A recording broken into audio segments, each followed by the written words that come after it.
So interesting to talk to those voters, Anna, and multiple people actually mentioned that Charlemagne the God interview. I did press back with some of those folks, mentioning some of Trump's rhetoric that's been seen as racist and bigoted. They said they don't have a problem with that. They view his actions over his words in terms of what they feel he can do for their community. Again, the economy, those pocketbook issues, over and over again, top of the list. That's a smug MSNBC journalist shocked that minorities and people in the Bronx aren't buying into the establishment narrative and are instead opting to support Donald Trump. Welcome to Nerk News. I'm Nerkish, and liberals have decided to humiliate themselves once again by sending out their automatons to interview actual human beings. Unfortunately for them, all that does is highlight just how out of touch they are as journalists. Legal troubles. Does any of that worry you at all? No, at all. I think he's going to be elected the president because everyone still wants him as the president. So to me, it doesn't matter. Biden, they have disrespected the people of the city of New York. This was the best city in the world. We're not the great apple anymore.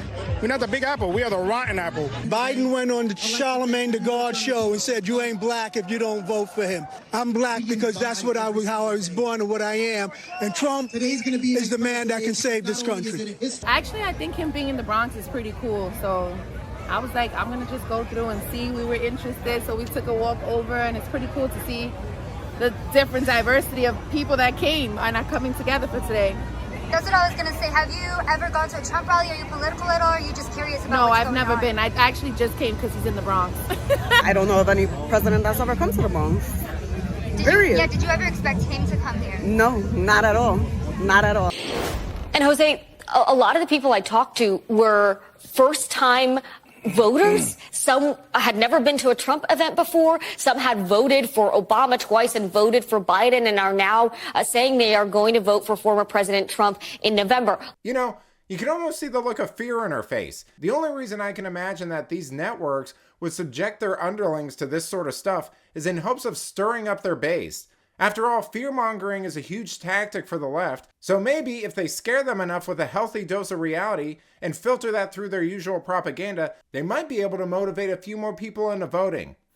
Or maybe not. Doctor, are these voters just not offended at all by those types of comments and some of the actions he took as president? Yeah, no, I will say I talked to these voters about the Central Park Five. I talked to them about some of the comments that he's made and the policies beyond rhetoric, right?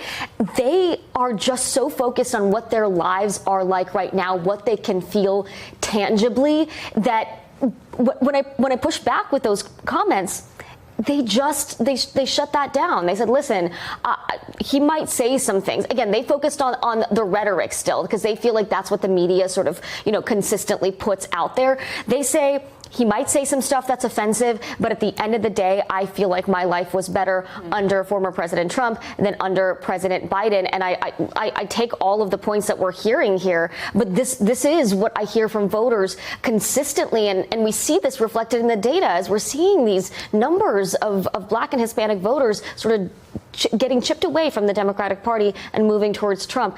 I love that they had to bring on an expert to explain why their propaganda isn't working. The truth of the matter here is that the only ones who seem to be offended anymore are the people working in mainstream media. Since his visit to the Bronx, the media has done everything from suggesting that the support is fake to resorting to ad hominem attacks on them. My favorite, though, was CNN, who just looked like someone took a dump in their cereal. What was the crowd like, and what kind of response did he get?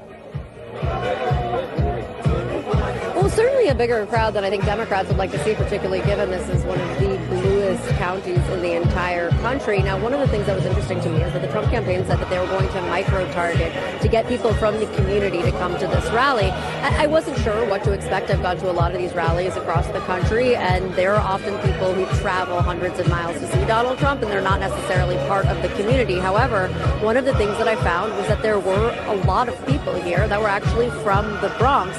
Well, there you have it. Liberal media is not having a good time dealing with the fallout of Trump's visit to the Bronx. If only someone in the Bronx actually watched them, they'd find out just how upset and disappointed elites are with their behavior. But let me know what you think. How many more of these humiliation rituals will state-run media endure before they get the message? Let me know in the comments, and if you enjoyed this video, please give it a like and subscribe to the channel. That stuff really does help us out. Until then, this has been Nerk News. Thanks for watching. Bye!